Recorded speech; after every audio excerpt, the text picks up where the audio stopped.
sabaw na. Magandang hapon mga idol, mula sa kusina ni Cook Driver. Magluluto tayo ngayon ng sinigang ng ulo ng salmon. Partner natin yan sa ating niluto kanina, yung buttered shrimp. Lagyan natin bawang, sibuyas, patin. Lagyan natin ng gulay.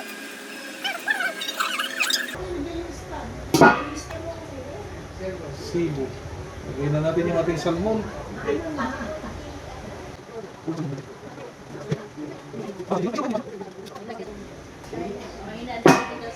Lagyan tayo ng kangkong.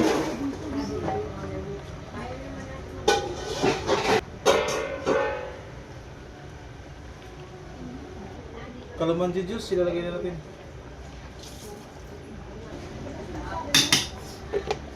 Tuturo ang ating sinigang ng ulo ng salmon. Hanggang sa susunod na pagluluto, ako po si Cook Driver.